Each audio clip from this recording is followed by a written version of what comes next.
Welcome to our panel on environmental law and regulation. I do want to start off with one announcement. One of our panelists, Jonathan Cannon, who is the director of the environmental law program at the University of Virginia, is not here this morning. So I think we'll have a little bit of a different kind of conversation, but I think very robust nonetheless. I am Coral Davenport. I cover energy and environment for National Journal.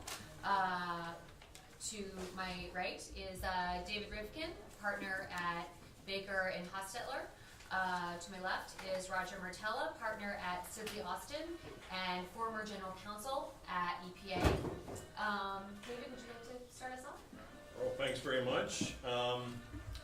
When the agency interprets a statutory term like 250 tons to mean 75,000 tons, in my view, we have a situation where administrative law has gone seriously off the rails. I refer, of course, to EPA's famous or infamous tailing rule, which was the linchpin of its first round of regulations to control greenhouse gas emissions by stationary sources. I would also try to convince you that this problem, while serious in its own right, is emblematic of a broader problems where administrative law these days does not really cabin executive branch agencies and departments very well, and the court's response to this particular situation has been to put it charitably judicial disengagement, and this problem is continuing with new regulations on their ways. Now let me talk a little bit about, hopefully tantalize you with my 250-ton analogy. Let me talk a little bit in detail what happened here.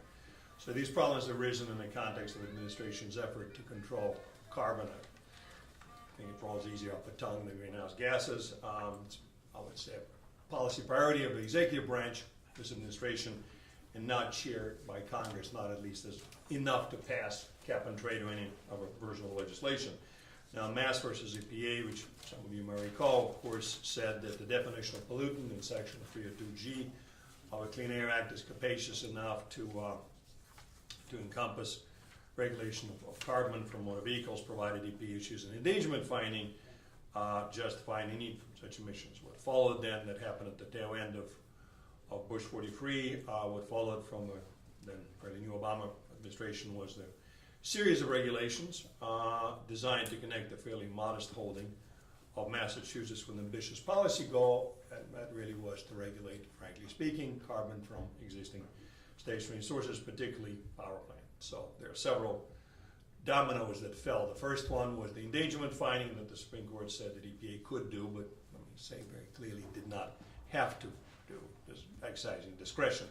Then EPA next issued the so-called tailpipe rule, which contained emission standards for light-duty motor vehicles. The rule was a bit of a sham in that EPA adopted the same standards as the corporate average fuel economy, known as CAFE, that was adopted by the National Highway Transportation Safety Boards. In a way, really, the Clean Air Act did not add anything beyond what NHTSA has done, but as you see in a second, it means an important end.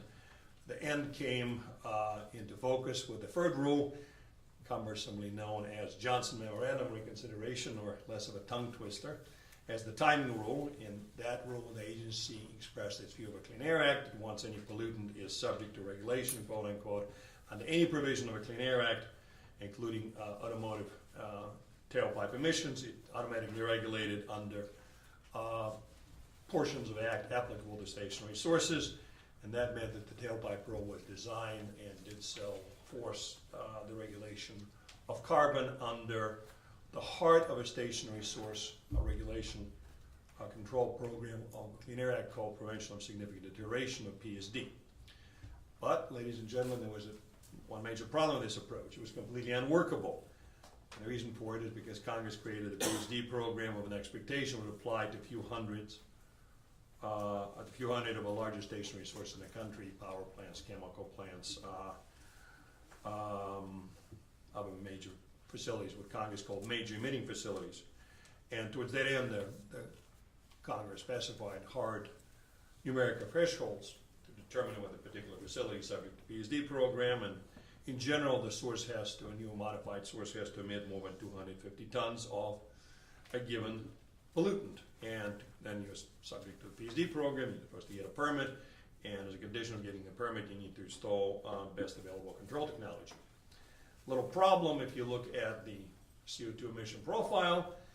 Instead of having a few hundred sources, you have hundreds of thousands of sources that EPA and the states would have to regulate, would have to go for the program. Cannot be done. It's just pretty damn impossible. EPA's solution was the so-called tailoring rule, which I don't think it's a funny matter, but let me be whimsical and say in the way EPA tailored the specific statutory language is by rewriting it. They basically said that 250 tons really means 75,000 tons, and therefore the carbon portion of the PSD program is only applicable to the largest sources, primarily power plants, and that avoids the regulatory train wreck. Now, whatever the policy merits of his decision, I would submit to you that it was not even conceivably lawful and should have gone down, even in the fairly deferential venue of a DC circuit. Fortunately for EPA, no court ever had to answer this question, and its challenge to the EPA regulatory, considering the challenge to the EPA regulatory scheme that was brought by industry and states, the DC circuit held in its great wisdom, but because the tailoring rule was actually the regulatory, because it imposed a smaller burden than the full-bore PSD program, there was no injury to any party, and therefore there was no standing to vindicate that interest. And now the rules, endangerment, and tailpipe and timing were held to be an agency's broad discretion. So by breaking this exercise of trying to control carbon from stationary sources into 4 discrete parts, EPA rewrote the Clean Air Act and adopted a regulatory approach that had it come to the DC circuit in its combined form. Not naive about the DC circuit, would not have been a slam dunk, but certainly would have been a much better shot at taking it down. They did not do that, and they got away with it, at least at the DC circuit level. There was actually a petition for certiorari pending before the Supreme Court in this case, and we'll know soon enough if the case will be heard in the fall. Now, for most folks, this is where the carbon story ends. It actually continues. The tailoring rule was just the beginning of a carbon saga, because EPA faced another problem. What they've done is they issued rules of general applicability, but most of you who've been following the Clean Air Act know that the act is really driven, cannot be done by federal government directly, really driven by the states, who adopt something called SIPs, State Implementation Plans, that have to translate the requirements of rules of general applicability into the state-specific strategies, and EPA is supposed to look at those plans. It's a big deal to do those plans, takes a lot of effort. You're supposed to respect states as co-equal sovereigns. You cannot tell them to turn on a dime, so I'll spare you the precise dates, but let's just say the Act envisions in Section 110 that there's a long time period that you're supposed to turn the supertanker around and tell states that they have to change their program. And while they're changing it, what controls is what was in their SIPs before. Needless to say, no SIPs control carbon. So you'd think EPA, having just one with rules of general national applicability, would let it rest, but that's not how they decided to do things. They decided to force states to virtually immediately implement those rules. Now, how do you do that, given what I just told you about Section 110 and the broader constitutional realities about how you treat co-equal sovereigns? Seems like you wouldn't be able to do that if you complied with the Act. Well, it's easy enough to use brute force. In late 2010, EPA told state regulators that if they refused to reinterpret their SIPs, which by the way are species of both federal and state law, perfectly symmetrical, that if you do not immediately reinterpret your SIPs to regulate carbon, the PSD portion of it, they would be unable to issue their permits come January 2, 2011, which just weeks later. The country, as you may recall, was not in great economic shape at the time, and having such a construction moratorium was not politically very palatable. So EPA squeezed all the states. 49 of them blinked. The greatest state of Texas did not blink. Oh, by the way, when I say blinked, the way it was supposed to be, so you either rewrite your own SIP or reinterpret your own SIPs like state law, or you adopt an unrealistically short time period, 30 days yourself, to change it, fail, and then let EPA come in and do something called FIP, Federal Implementation Plan, which basically supplants you as a permitting authority. Texas is the only one who said no, state that said no. Actually, the choice, even the choice that EPA gave, and it was not much of a choice, as probably evident by somewhat sarcastic tone of my comments, was a false one in any case, because rather than let Texas rest on its rights, EPA took a separate action and supplanted Texas's program anyway, promulgated the FIP under a wonderful theory that 20 years ago, when it approved EPA's SIP, it did not notice, but it did not have an automatic updating provision that allowed the new pollutants to come into the PSD program. But how is it compatible with EPA's view that you cannot regulate carbon in the PSD program, where you regulate all other pollutants, and had to wait until the Taylor rule to do that is a different story. But suffice to say, that contained no such updating requirement. EPA never before required such a thing. If it requires it now, most of the SIPs in the country would be deficient, but that was not sufficient to stop it. So this was unprecedented action that got challenged. Once again, I'm sorry to say, no court came to rescue it, at least not speedily. The DC Circuit said on the challenges to implementation of it, I should say, in full disclosure, I represented the great state of Texas in this matter, so I have somewhat of a vested interest here. Didn't give us any preliminary relief, said on things for 2 years. We just had an argument last month. And during this time, EPA regulated with a free hand. Now, that's sort of stage 2.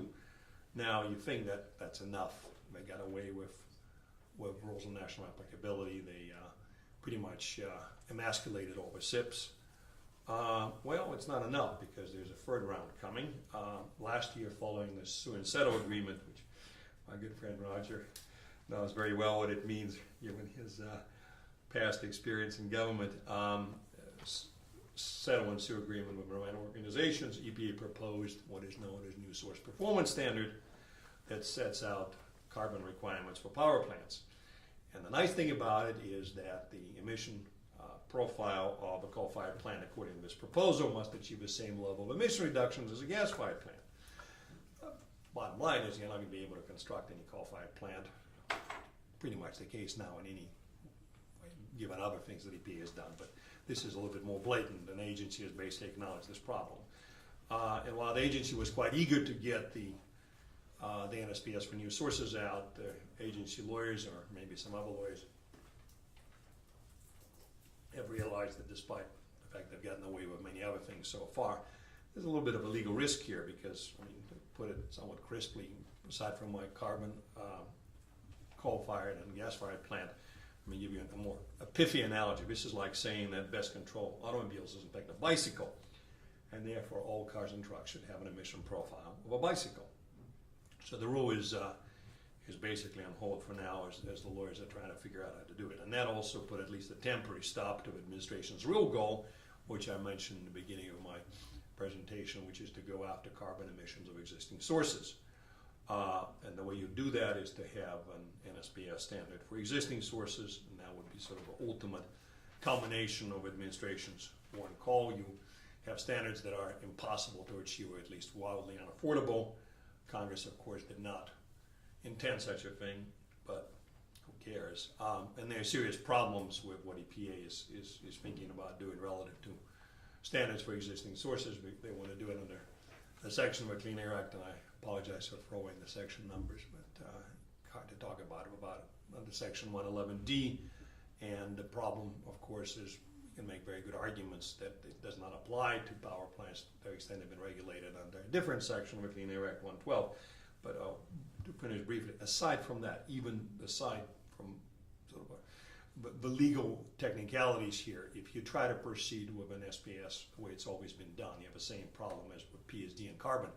You would have to shut down in short order 40% of existing power generation, which even this administration would find difficult to swallow. So the administration, by all accounts, has a different scheme of mind, create wholesale kind of a cap and trade program at the state level that would enable you to strangle existing coal-fired installed fleet, but slowly.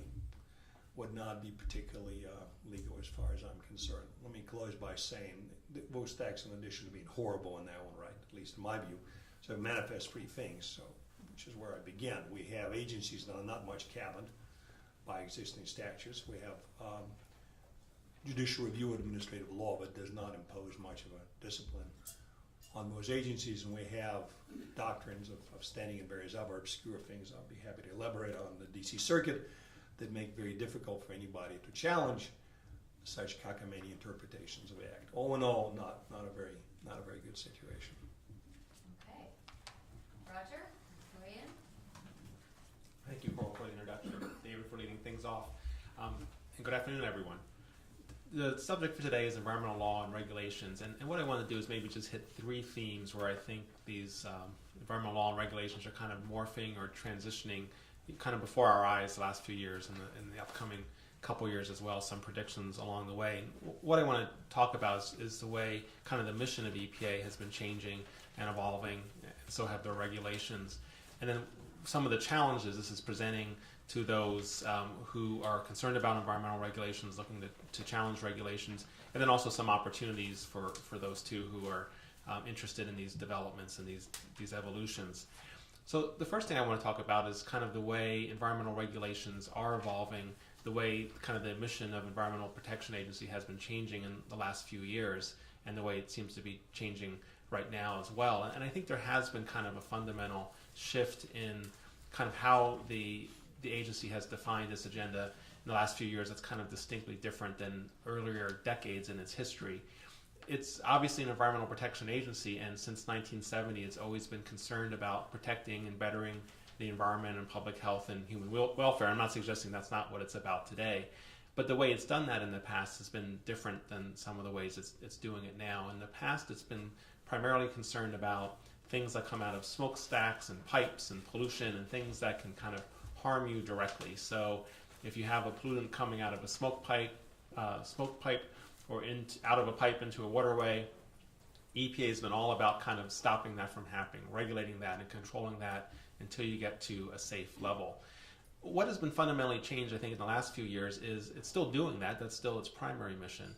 But it's added a new mission along the way, which is not only control kind of pollutants coming out of things, but also the type of energy and the use of energy along the way. And I would actually argue it's gone from being just an environmental protection agency to also one of the lead, if not the lead regulators of energy in the country right now. And there's a couple of examples of that. And I think it's a fundamental distinction, because controlling energy is not so much controlling about what comes out of something, but the type of energy going into a process and also how efficient you use that energy. And there are a couple of examples of that. David's touched on them briefly as well. And if you look at the very first significant thing the Obama EPA did back in 2009 was enact these CAFE standards that ultimately will reach 54.5 mpg by 2025. And that's a doubling of the CAFE standards. And obviously that's an environmental consequence, but it's also the way you do that is you become more energy efficient. It's truly a regulation of energy itself and not just kind of things coming out of a tailpipe of a car. And one of the other areas we talk a lot about CAFE standards, but we also have to recognize probably one of the most significant environmental issues in Washington right now and energy issues is the renewable fuel standard. How EPA is having some challenges meeting mandates set out for renewable and cellulosic and advanced and biofuels set by Congress in 2007. And it's really facing some really formidable challenges. Last year there was a drought. This year we're talking about blend wall issues. There's just simply not enough opportunity to put ethanol into the system. EPA has admitted there's a domestic lack of supply of some advanced biofuels, and so it's confronting these challenges, and in doing so it's exercising huge control over not just kind of conventional fuels, but biofuels and alternative fuels. But if we talk about this transition to going from an environmental protection agency to also being primarily a regulator of energy, I don't think there's probably a better example than greenhouse gases and new source performance standards. David has talked a lot about kind of the permitting process for greenhouse gases, but to me the fundamental, and in my own personal view, the most significant thing that's happened in the last 4 years has been a proposal to regulate greenhouse gases for utilities under the new source performance standards. And this proposal came out just about a year ago. It's actually in effect. There's this unique provision of the law that makes these new source performance standards in effect at the time they're proposed. And what it has done, and this is not just me saying, it's just a fact, it has phased out the construction of any new coal-fired power plant in the United States. It's much more complicated than that, but that is one of the things that it's done. And I just want to focus on that because, again, if we look at what the mission of EPA is, it's what has happened is it's now enacted a rule, an environmental rule, that has, more than any other agency, more than the Department of Energy, more than the Department of Commerce, more than an executive order from the White House, more than anything Congress has done, has put the nail in the coffin for new coal-fired power plants. You cannot build one today. It's just simply not possible under this rulemaking unless something changes. And so, I think this is kind of a testament to how it's not just environmental regulations we're talking about anymore. It's this intersection increasingly of the environment and energy. And a lot of people focus on new source performance standards. It is probably the most significant. I'm sure we'll probably come back to it in discussion and talk about some of the details. But there's lots of other rules too. The cross-state air pollution rule, the mercury rule, 316B, the upcoming NAAQS determinations. These are all environmental regulations. They're all intended to reduce environmental pollutants. But at the same time, the impact is felt on energy, and the impact is being felt on kind of changing, again, not only the mix of what type of energy you can combust in the United States to generate electricity in industrial processes, but also the way you use that energy. And one of the things that's going to be coming down the pike, I think, in the next few years are other new source performance standards going to other manufacturing sectors like petroleum refinery that will not only kind of control the type of energy going in, most of them use natural gas anyway, but actually the way they use it and become effectively industry-wide energy efficiency standards. So that's kind of my first point in terms of environmental regulations are changing, I think, along with the mission of EPA. But beyond just kind of this transition to energy regulation, there are some real challenges that are becoming more formidable, I think, for those who are interested or concerned about challenging environmental regulations. And it's not just kind of the stereotyped industry groups. There's lots of NGOs that challenge environmental regulations too. I think in most EPA cases, you probably have both industry groups and NGO groups, both as petitioners, challenging different elements of the rules. And a lot of these things apply to both sides. I think one of the things that's evolving is deference. I think most of the folks in the room are lawyers, and we all know the Chevron doctrine. While it's been applied religiously by the D.C. Circuit as well as many other courts and the Supreme Court.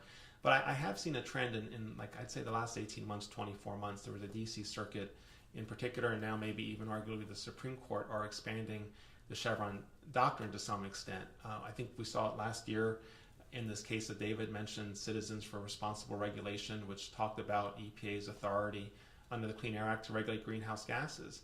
And the court, in one part of the decision, has kind of been overlooked, held that some parties had standing to challenge elements of the tailoring rule, but ultimately held that EPA's interpretation was unambiguous, that it had no choice but to proceed the way it did, and it was not open to Chevron Step 2.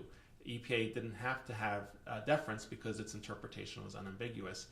And I take issue with that. I think it's hard for anyone to argue the Clean Air Act is unambiguous. I think the challenge is if the court had gone to Chevron Step 2, it would have had a hard time, EPA would have had a hard time justifying its position because it necessarily triggered absurd results. And you shouldn't be entitled to deference if you trigger absurd results in your interpretation. So the court was stuck saying this is Chevron Step 1. But again, from the reaction of the crowd, I think you'd probably be sympathetic with my position. Who can argue the Clean Air Act is unambiguous? If I think we can all be in agreement on that, but nonetheless, the court held that because I don't think it wanted to reach the Chevron Step 2 question because it was not able to give EPA deference at that point.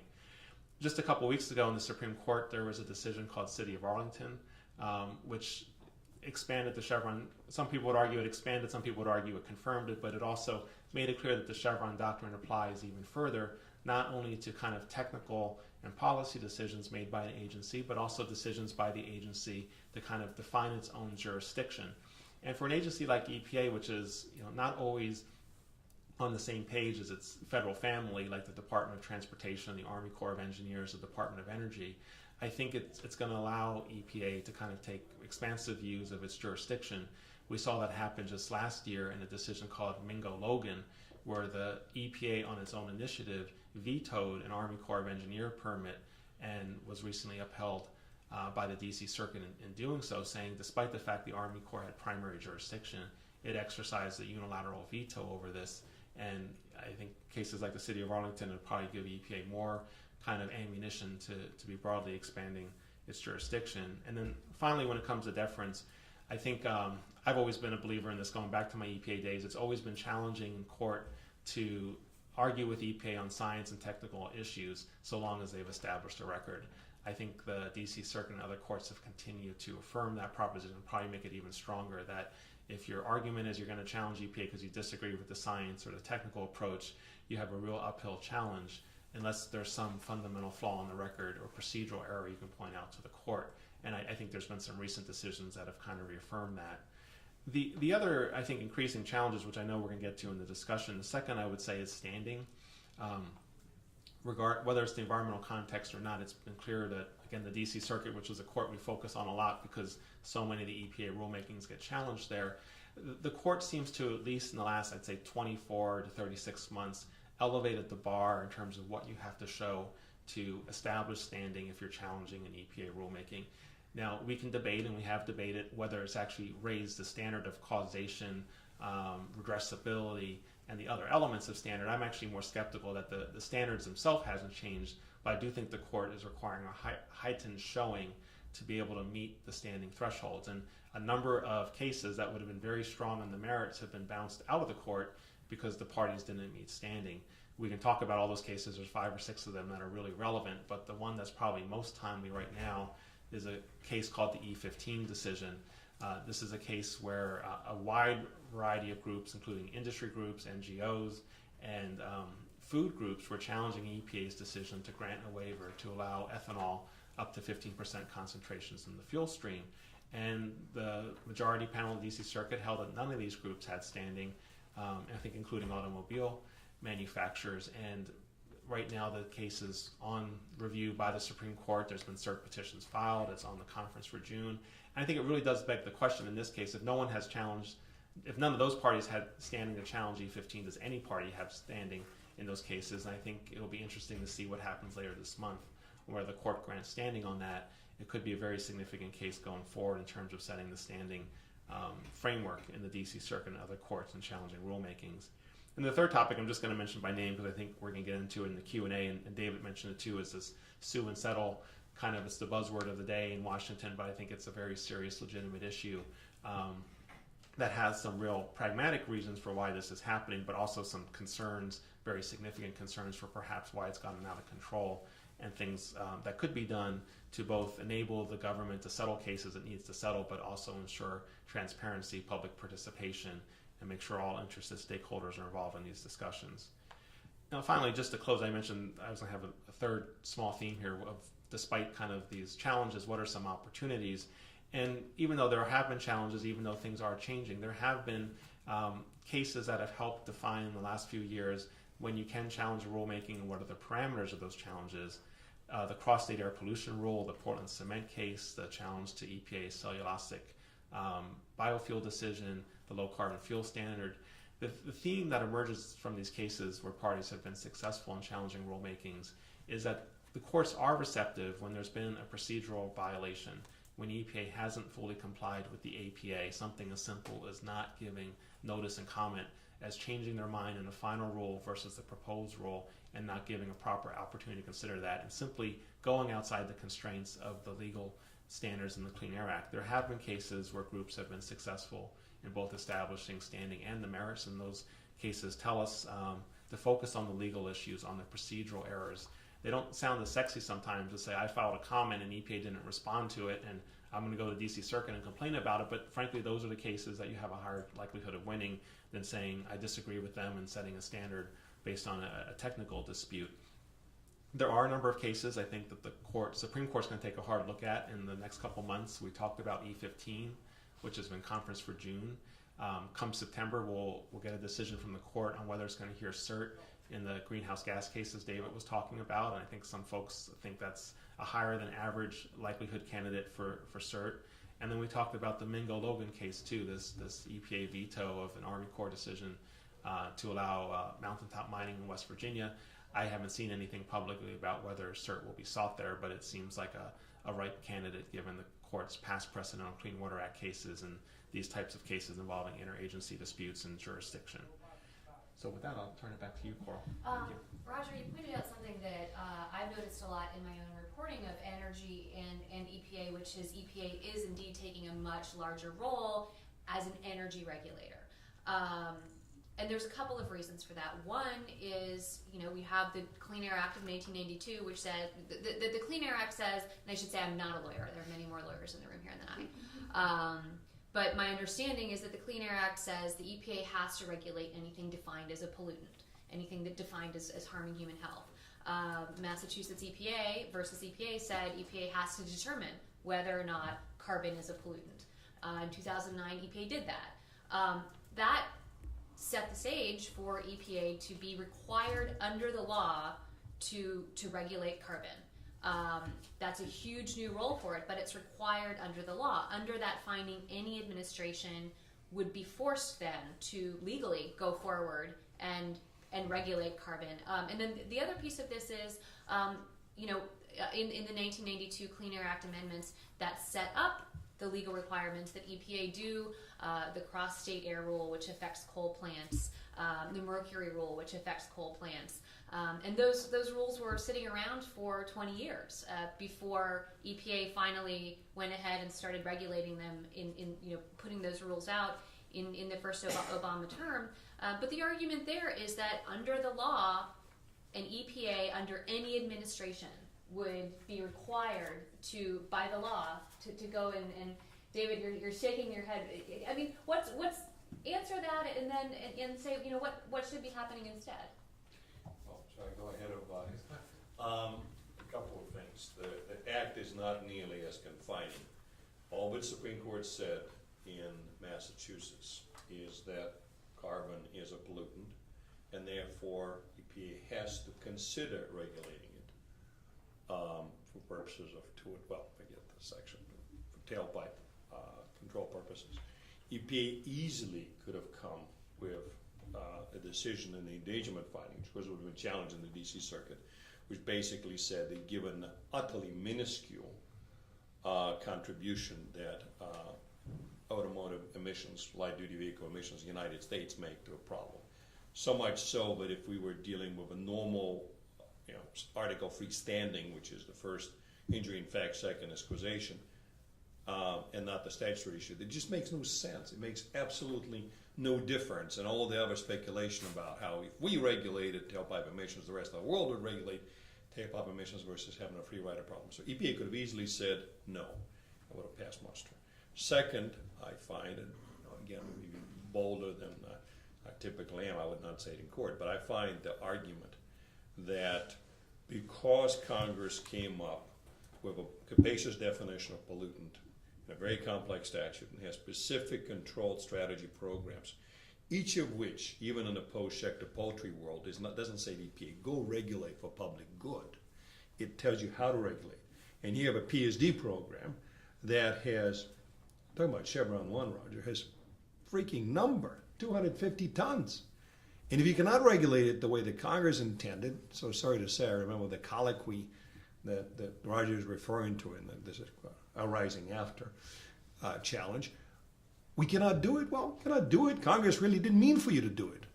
The question of how do you harmonize different provisions.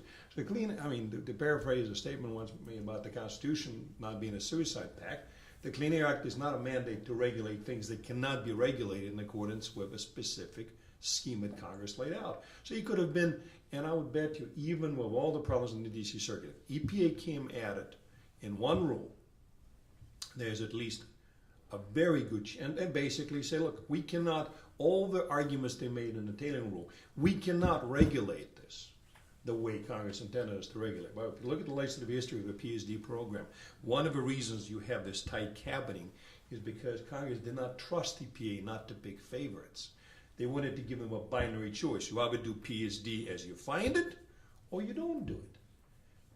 It would have been easy peasy to defend that, and even if we lost in the DC Circuit, that would have been a very strong candidate for the Supreme Court. And much as I appreciate Kennedy's position in Mass, Kennedy would have looked at it and said, it's not quite what we meant. We didn't mean to say go regulate carbon under all these programs. No, the agency did what it did because, I'm sorry to say, it was Weasley, because it wanted to minimize litigation burdens and to write the statute. So it's not true with respect that the die was cast on the Clean Act. The broader problem is what we have now is statutes that were not meant to be doing this stuff at all. We have an agency operating in a freestyle fashion, playing God. And again, I keep mentioning sector poultry. Fancy word for us, we're not lawyers about virtually standardless delegation, but virtually standardless doesn't mean standardless. You cannot let EPA regulate just because they think it makes sense. Roger? Yeah, Just briefly, I'm not going to dispute what Massachusetts versus EPA says, even though I was the counsel of record that lost that case. But I do agree that it says what it says. And even though I'm involved in the greenhouse gas litigation, I am not someone who's filed a cert petition before the Supreme Court saying undo Mass versus EPA. There's other folks that have done that. But I do think the distinction is in the difference of how they have executed both the language of the Clean Air Act and the language of Massachusetts versus EPA. And I think, David again focused on the example of what they did in response to the car regulations and the ramifications. But I'll go back to this new source performance standard example. And I know we're being recorded and I'm on the record here, but I'll stick my neck out, and I've said this before. I do think that this was legally the shakiest rule of the last 4 years, because the new source performance standards are all about setting performance standards based on the best demonstrated technology. These are cost-benefit analysis. These are technologies that exist today, what you've been able to demonstrate. And we just want to make sure if it's a new facility, it's being based on the best demonstrated technology. What they did for new source performance standards for utilities and greenhouse gases was to set a standard by which no coal-fired power plant can achieve. It's not best demonstrated technology. It's technology that is not achievable. You cannot build a facility that can meet this technology. So it's not a question of whether the Clean Air Act or Massachusetts versus the EPA requires them to do so. I think it's a question of how they did it. And there's nothing in Mass versus EPA or the Clean Air Act that says set a standard for best demonstrated technology that cannot be achieved by any facility. So that's where I take issue, not so much with what their mandate is. If I was there today as general counsel, I'm sure I'd be coming up with options. Here's all the things we have to do to satisfy these mandates. But I do think in some of the implementation that they've kind of gone beyond their authority. But Roger, not to press you, do you not agree that, if not to be partisan here, because I understand, original version of Johnson memorandum, do you not think that a different administration might have had a very different regulatory course relative to what do you do post-Mass versus EPA, and would have held, I understand what happened in the DC Circuit for a living, but it would have had a very different run, if you will, litigation-wise, had it proceeded. Because in part, let me just say this briefly, in part, here is EPA recarved the PSD, rewrote the PSD program. If it didn't do so, if it basically came up with all arguments about impossibility, blah, blah, blah, and laid it out before the court, what would decision say in remand? No, we as a court are going to rewrite it to say 75,000 or 100,000. You just told us, or the decision that something is impossible for the agency to administer, ladies and gentlemen, is at the height of Chevron deference. I mean, whatever, Roger and I agree about the city of Arlington and various other issues, but one thing the agency gets absolute deference on is we cannot do it. It's impossible.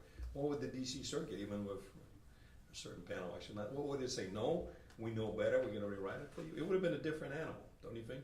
I clearly think they could have taken some different paths and complied with Mass versus EPA. And just briefly, two things they could have done. For example, they issued a legal determination that says if we regulate greenhouse gases from cars, we have to therefore regulate greenhouse gases from stationary sources under the PSD program. I disagree with that. They could have come up with a legal determination that easily could have interpreted the Clean Air Act differently, as they had done at one point, and said our car regulations are not linked to the PSD program. That's the position we're advocating in the Supreme Court. That's the position that Judge Kavanaugh agreed with in a very lengthy dissent. But even if you say, okay, they were right on that necessarily there's a trigger, there's another option. They could have deferred to the Department of Transportation and said DOT can enact these CAFE standards.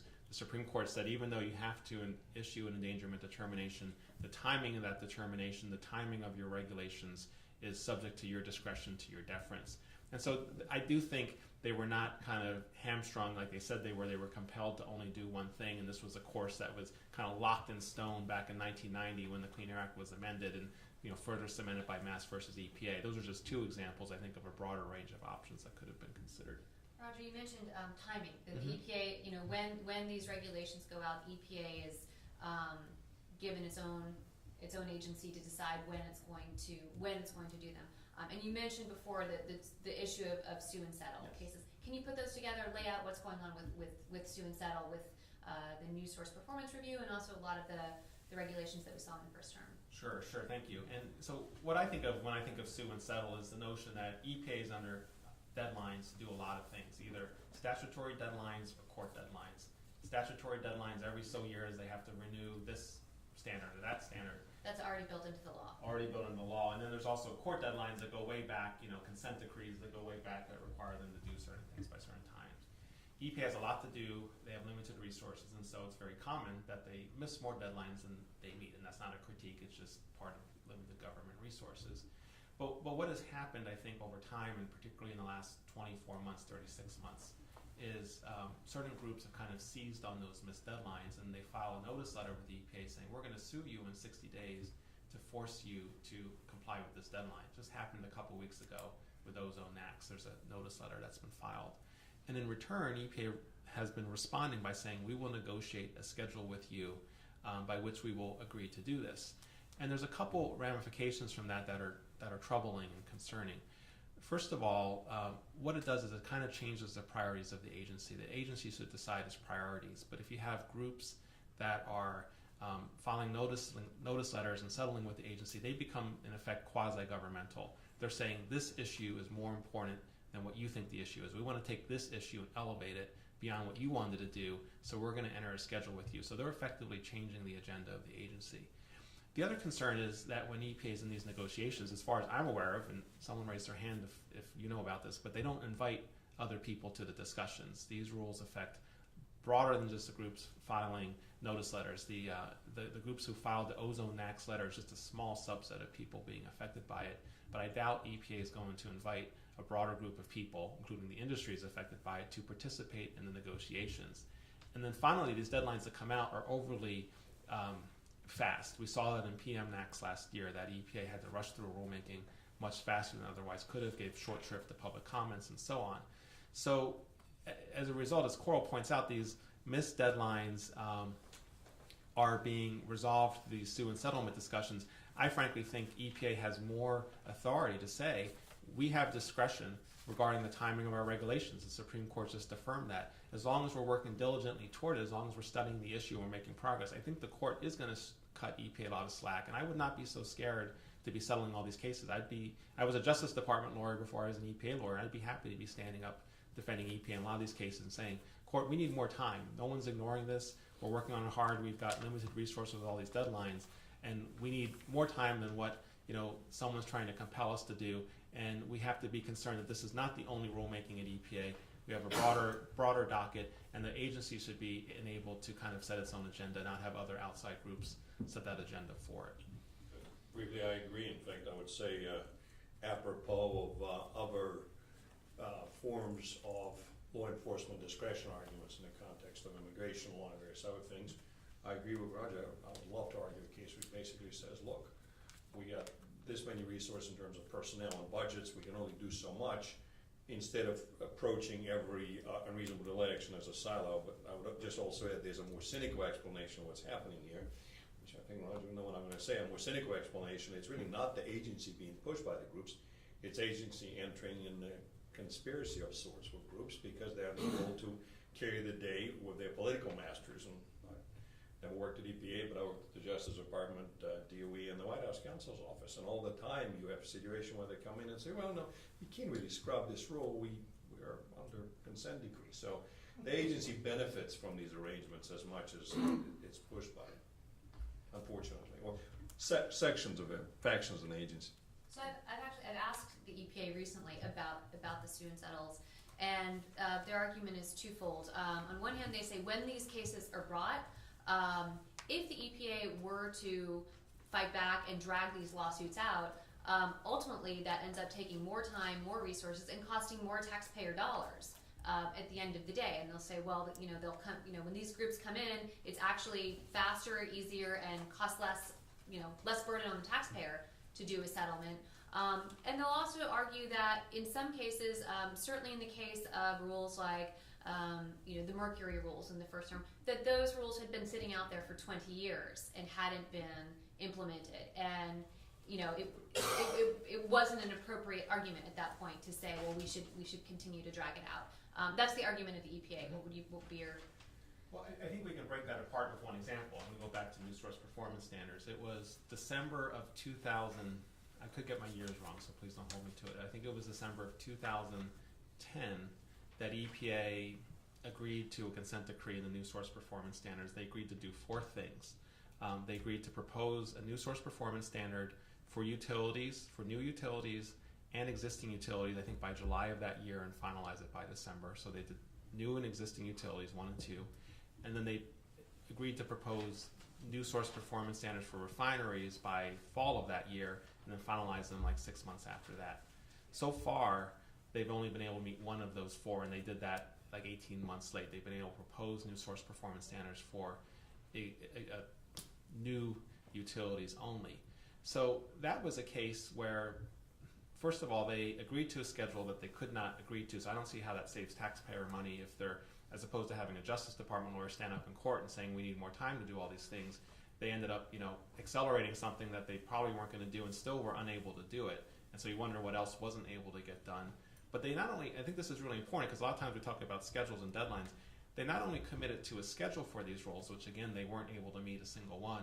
I'm not complaining about it. I don't hope someone listens and say, well, hurry up.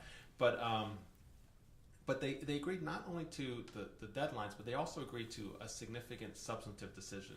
They agreed to enact these standards for existing facilities, not just new, but existing as well. And this is an untested question. At this point in history, EPA has not enacted new source performance standards for existing facilities, other than a small handful of exceptions for some, like landfills and things that aren't subject to Section 112. So it's not just a procedural decision they made, it was a substantive commitment they made to these groups as well. And so I think it's more than just them trying to save like resources and taxpayer money. In this case, it went beyond just a schedule, it went also into a substantive issue. And I had to ask, why would they do this without kind of involving other stakeholders in the process until only having to have the chance to defend that in court and say, maybe we don't have to do this for existing facilities.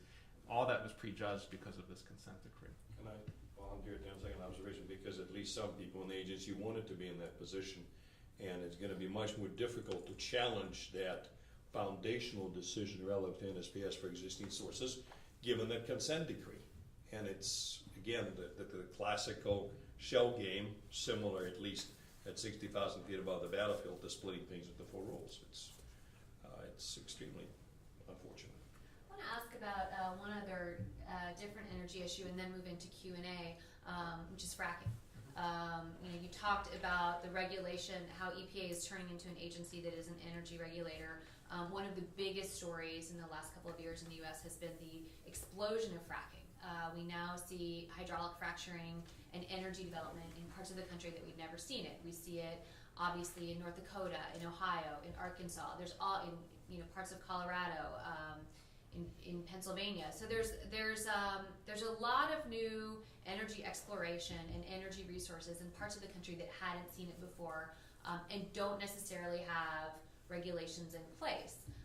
So there's a debate starting on, well, what's the appropriate way to oversee and regulate fracking? The concern is that fracking, if not appropriately regulated, potentially can hurt water resources, can cause environmental damage, can cause methane leaks. This debate is starting now. What's the appropriate role for EPA, particularly in areas where fracking is happening with limited regulation? Right, and this is a fascinating question because, as you point out, Coral, hydraulic fracturing is probably the most significant energy issue in the United States, and some people would argue it's the most significant environmental issue, but it's primarily a state and local driven issue, depending on the state. In some cases there's just state, in some cases there's authority for local regulations, and the best example of this is Pennsylvania and New York, where in Pennsylvania you have shale that is basically, there's an artificial geographical boundary going between the 2 states, and in Pennsylvania there's vibrant hydraulic fracturing. Some would argue economic benefits from that. In New York, there's a ban and a moratorium right now. So it has been up until this point primarily a state issue, and some states are very stringent, some states are more receptive. I think it's fair to say every state cares about the environmental consequences of it. But from EPA's perspective, it's tough because this is the most significant energy issue in the country right now. I think they've addressed coal, they've addressed cars. But from an environmental perspective, they're kind of hamstrung. They have limited legal authority to address what they probably perceive as the biggest environmental thing going on in front of their eyes, but they can't really get in there and do much about it. So 2 things are going on, maybe 3 things. I think the first thing is they're studying it. There's been lots of studies underway, lots of studies they're working on. I think part of that is both getting information that they want to get into the public domain, perhaps that states would then use in their own regulations, but also perhaps set the framework for EPA regulations. The second thing that's going on right now is they are looking at what kind of organic regulatory authority do they have under the Clean Water Act, the Clean Air Act, RCRA, TSCA. do they have any kind of ways to get grips on hydraulic fracturing to perhaps set some national environmental baselines? There's no clear answer to them for that. I think the answer is probably there's not a lot of opportunities. They've done some things with underground injection control. They're looking at some of the chemicals that go into fracturing. They're looking at some of the air emissions and aggregating air emissions among wells and things like that to try to get a hold on it. But there's no real clear kind of explicit authority to kind of be playing at what is primarily a state regulatory issue. I think the third thing going on, and this is now my speculation, having said all that, I don't see them sitting this out. It's not EPA's culture to sit out what is, the most significant energy environmental issue in the country. And so I do anticipate they're going to get creative to try to find ways to maybe do backdoor controls over fracturing. There's some examples of that we can talk about, but also maybe even to maybe push the envelope a bit of some other statutory authority in the next few years to again set the notion of national baselines that'll be uniform across all states, and then some states could become stringent. I don't have details in terms of what they might be thinking, but I can't imagine they're not looking at all options and taking a really hard look at that given their mission. And we're actually running up on time, so I want to open up to Q&A, and there is the mic over here. I saw John, do you want to? Could you just address the role of the Department of Interior with respect to possible jurisdiction and best practices there? Sure. In terms of Interior, their primary role is they own so many lands, particularly in the West, on which people want to engage in exploratory wells and hydraulic fracturing. And so they, Interior plays this role primarily in terms of if you want to drill on the Monterey Shale, for example, in California, you have to go through and get a BLM permit. And that's going to raise ramifications that don't come up for the average private party who wants to lease their well in Pennsylvania. They have to then deal with NEPA, the Endangered Species Act, and EPA review and all the various other requirements. And so the opportunities are too huge to not pay attention to federal lands, but definitely adds a lot of kind of red tape and legal issues beyond what is happening. I think Interior recognizes that, and they're working on a number of policies as well, I think, to both streamline and address the issues that are unique to federal lands and fracturing. Roman Buehler with the Madison Coalition. Two questions. First of all, what do you think of the concept recently passed by the House of requiring that Congress approve a certain threshold of major new federal regulation? And the second is this issue of court settlements. Can you envision any kind of legislative approach to limiting the power of agencies to engage in court settlements of the type that you've described as an abuse? Maybe I could just address the settlement point and turn it over to David for the first. There is actually some very good proposals on the Hill right now, one called the Sunshine Act. That's the short term for it, and there's another one as well. I've testified on Congress twice on some of these proposals, and I think they strike the right balance, because what they do is they don't discourage settlements, and I don't discourage settlements. I was a DOJ lawyer. I think settlements are very effective for the government. But what they do is they promote transparency, public participation. They have a process by which if EPA were to engage in a settlement agreement, parties would have to be notified, have a seat at the table, an opportunity to have their views be heard, for a court to review that. So there's no proposal out there that says settlement's a bad idea, and I don't think settlement's a bad idea. I think settlement's a great idea. But I think what they do and what I would propose is they get at the notion of ensuring transparency and public participation in these settlements. I'm a reasonable critic of administrative state as we have now. To me, having Congress approve every major regulation is kind of a clumsy way of dealing with a problem. It's better than the status quo, but what's needed really is a fundamental structural revision of all the statutes in the books, because they work quite well, spent hundreds of billions of dollars, got a lot of benefits over a number of decades. In fact, what I've been dying to say, but I'll get at that now, the very fact that Roger and I are both agreeing about how wrong and difficult it would be to deal with a fracking problem, the solution is go get a good statute that addresses this. It's not a job for EP or any other agencies. I don't think I'm just being ardently to play God and say, there's a problem out there, well, let's see if we can grab a piece from this and a piece from that, and you're going to have some kind of regulatory scheme. It's a horrible solution. You need to come up, Congress needs to be involved. I would like to see, for example, all major statutes sunsetting at periodic. It's interesting, very briefly, look at things like the Patriot Act.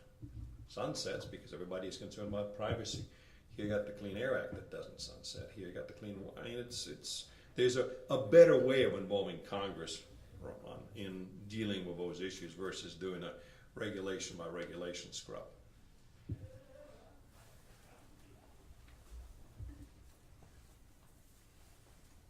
Carolyn White, and I'm in the Air Force General Counsel's office. A broader question than the energy issue. Most of the issues we see with agencies are the de facto regulation via guidance, which has a very long DC Circuit history of, frankly, most agencies getting shot down every time they try to do it. So it's not like there isn't precedent and instruction out there for agents to say, two agencies to say you shouldn't be trying to regulate via guidance documents. But are there any potential solutions for that situation? Because in many circumstances, you don't have a party who has the financial capability of challenging that kind of an action. Or in my case, a federal agency can't challenge the other federal agency because practically there is no forum in which you can really have a true case. So that's the question. Any solution for that problem? I'm really glad you brought it up. Now I'm a little embarrassed. I should have had that on my list of challenges because it is super significant, and it is also something that's trending. It's getting to the point where rules are now being released with simultaneous guidances because there's some things they don't want in the rule, and so an agency will say, well, here's the rule, and then here's our guidance, and you can challenge the rule, but you can't challenge our guidance. And we all know that, you know, who's not going to follow the guidance? Like, which region is going to say, well, we're going to ignore the guidance? And so it is getting kind of out of hand. I think the court deserves credit for, you know, calling the bluffs on these on several occasions where it should have. But as you point out, there's some real challenges to doing so. It takes a lot of money, a lot of resources, and a lot of time to challenge these rules. I do think as you know, more agency officials go through confirmation processes, I could see Congress focusing on this in the future and trying to, you know, really drill into the future leaders of not just EPA but all these agencies to make sure that they're committed to not kind of undermining the Administrative Procedure Act and other, you know, core concepts of rulemaking, to just put things in. I mean, there's definitely a legitimate role for guidances, but when you have guidances that are truly binding and controlling the rights of parties, and you know everyone's going to be enforcing them the same way, that does cross the line, and it's not enough to say you have an avenue to review that. So hopefully Congress will put some pressure on these future leaders to make sure that they're being fair in terms of what should be a guidance and what should be a rule. There is another problem here which has manifested itself with vengeance in the carbon context, where the agency is, both Raj and I mentioned subject to regulation, the legal theory or legal myth here. The subject to regulation issue was settled a long time ago. So the DC Circuit has a very unfortunate tendency when you try to challenge something that may have been tangentially raised decades ago or years ago in a rule which never didn't get challenged, and not on that basis. Whoopsie daisy, we're not going to be allowing you to revisit it. That is another horrible way of restricting in a very palpable way an opportunity to challenge the new course, and that was the key issue in the timing and tailoring context. We have time for just one more question. Will Michella from Brownstein Hyatt Harbor Shrike. I'd like you to put your Justice Department hats on. I was a former justice official in the Bush administration, and it seems to me, I haven't seen any studies on this, but it seems that there's an increase in the number of settlement payments to advocacy groups. In the resources area, you see this in the financial area a little bit, Fair Housing Act cases. Wanted to get your comment on the appropriateness of these payments, and actually they never actually pass through the hands of the federal government, otherwise it would be a violation of federal appropriations law. But wanted to get a sense from you, do you think it's increasing? Do you think it's appropriate? And what problems do you see from that? I think it's increasing. I think it's troubling. I mean, it's troubling in a constitutional sense, because even if you don't call it appropriations formally, particularly given those sort of troubling combinations of factions within the executive branch, ending, you know, really almost the joint prosecution agreements with private sector groups, having them also have resources that the agency does not have. I think it's troubling. I think, look, there are a couple of areas where fee shifting and fees are what are maybe civil rights, where traditionally is appropriate. I would not do it in most other areas, and that's something for Congress to change. But I think it's always been the problem, and it's on the rise. Yeah, and it's not only on the rise, but the bills are on the rise too. They could put private lawyers to shame if you see some of the fees that are charged by some of the public interest groups to get reimbursed. So this is definitely an increasing concern, and I think as we talk about regulatory reform and judicial reform, this sue and settle has been a primary component, but you could foresee some of these other issues starting to weave their way into some of those debates on the Hill.